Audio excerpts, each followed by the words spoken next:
Eric Scheidler here with the Pro-Life Action League.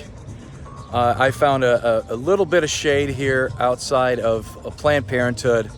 I'm just finishing up a sidewalk counseling stint here as we begin Father's Day weekend. And I wanted to come to you with some reflections about Father's Day. This Father's Day, and I think every Father's Day, it's important for us pro-life people to think about all those fathers who've been impacted by abortion. And it's so many millions, and we don't often think about them. We think a lot about the mothers and the guilt they carry for the role that they played in the abortions that they received, and the search for healing and for solace and peace. But men suffer too with abortion. All those men who wanted that child so badly and were begging the mother not to abort, said they were willing to raise the child alone as a single father. And yet that child was killed, and the horrible sense of emasculation that comes from that, having your role as a father, as a protector, as a defender of the defenseless, having that taken away from you in this violent way, in this sort of helpless way. I mean, under our laws, men have no say whatsoever in that decision, and even a married man can have his child taken from him by abortion. Then there are all those men who pushed the mother to get abortion, and that's far more common.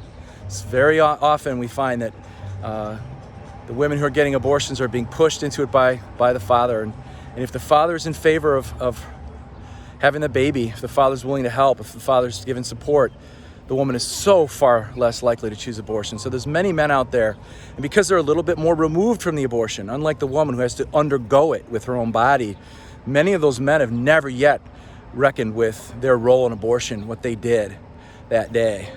All those guys who paid for abortions, pushed for abortions, the dads out there who pushed their daughters to get abortions. Maybe they don't even know they pushed their daughters. Maybe think about the dads out there who created such an environment in which a pregnancy would be such incredible shame and such a disappointment that the daughters went off and had abortions without their parents ever even knowing about it. So there's grandfathers out there responsible for abortions they don't even know about, that the environment they created caused. And then there's all those dads who are out there on the front lines of the pro-life movement, and some of them are involved in abortion. There's a fellow out here right now named Wally, who is out here because of the regret he has over abortions in his past, and deeply wishes that he had chosen otherwise.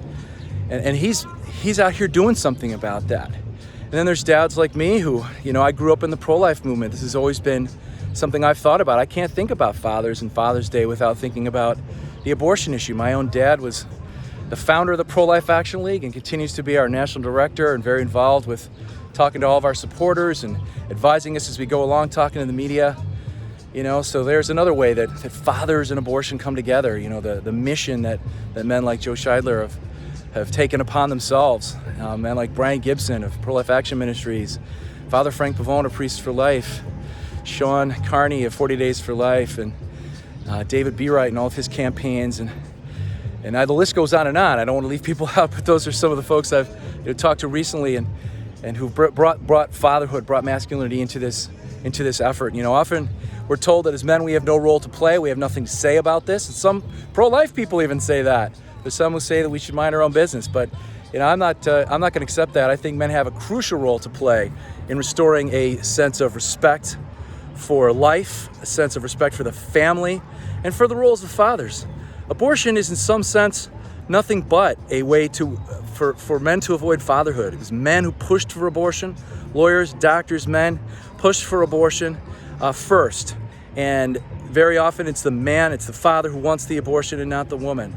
So on this Father's Day, let's pray for a restoration of fatherhood, and let's pray very hard for all those dads who are still struggling with pain, or maybe even haven't come to reckon with it in their lives because of abortion.